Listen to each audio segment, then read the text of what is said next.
So please stop crying. Don't make it even harder than it is. The young girl shyly dried her tears, and her features changed to an adorably naive expression. She looked sincerely despairing. You okay with me? What would you may think I would abandon you, huh? Nothing, it's just that you seem to love her so much. I'm a bit jealous. Why is that? I don't know. When I look at those pictures, I can't help but tell myself I must absolutely make you happy. I think I love you. Tristan felt all the courage and determination he had worked up melting away overnight, and he stared sobbing as well. But I love you too. I've loved you for so long. I love you so much it makes me sick. For real? You're not treating me like a kid? Of course not. Then prove it. What do you mean? Show me you regard me as a true woman. You want me to do that? Ambre silently nodded. She seemed dead set on it, so Tristan softly kissed her lips. The warm and pleasurable feeling went to his head. For a few seconds, he felt as he was holding his wife in his arms, as if she had come back for real. The delicate skin, which smelled deliciously like vanilla, reminded him of the happy days, long afternoons spent laughing in the sun, peaceful evenings under the light of the stars or by fire, of a shared umbrella to shelter from a storm. She was here, so close, so far, within the finger's reach. She only had to close his eyes and believe in his dream. The illusion smiled faintly at him. At his limits he embraced her. If you would only knew how much I love you. He had so many things he would have wished to tell her, so many that the flute of words blocked his throat and nothing could come out. So for lack of words to make her understand his feelings, he used his body. When dawn's rays of light crept through the window, Ambre was deep asleep, lying atop Tristan's still lukewarm body. Eyes surrounded by dark circles, the weight of regret, a fatigue he couldn't get rid of. He stared at her with a sad smile on his face. It was just a dream, wasn't it? When you will wake up, you will be a child again, right? The only answer he got was a light groan. Softened by such a serene face, he left a kiss on her fresh cheeks. As soon as he did, the sleeping lips spread to form a happy smile. I wonder what you're dreaming about. Say, won't you invite me over there? From that strange night on, in the paroxysm of lies, Ambre got Tristan to agree to become a more and less official couple. Though she demanded on an engagement ring, and did not hesitate to walk the streets, locked to his arm. Soon it wasn't enough for her anymore. Eager, ferocious even, she couldn't merely settle for the girlfriend status. She needed more. She needed to surpass the woman who preceded her, her invisible rival, whose shadow was always looming at her like a Damocles sword.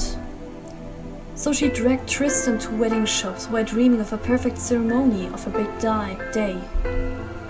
The magazines, the advertisements, the television, the whole world was yelling at her that this was happiness. So wasn't it only natural for her to embrace it to the fullest?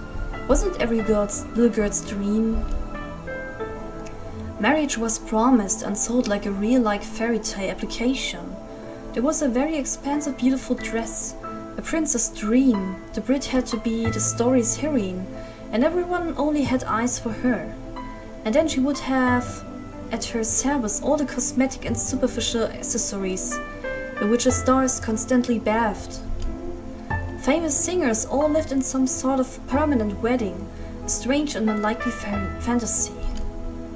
Ambre too wanted to taste this heaven the world was constantly singing to praise of. so she pushed Tristan to please her. He proposed to her, and both of them organized a ceremony with great pomp.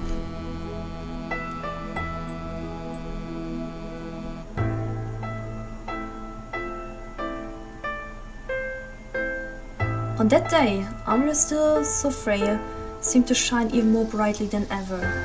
On that day, Ambre thought she had finally erased all traces of her rival. But it still wasn't enough. The life she was living didn't seem perfect enough just yet. She still needed something else to be entirely fulfilled. She wished to start a family. After all, the world sold marriage to her as a never-ending fairy tale, but she still needed a goal to keep on living. And it was sad that her biological role, her natural role, was of course to procreate. True women should obviously yearn for becoming mothers. An unchanging law that was probably written somewhere in a fragment of DNA code. A true woman had the duty of having a child, preferably a girl, so that she could educate her with the same moral codes she had received. Her living doll to play with, brush her hair, play tea time with her. You ought to busy yourself with something, fill your existence, or assess some kind of eternal fantasy. Or the other. Or one or the other. A desire, a project as a couple? Or just an implicant order that came deep within your entrails?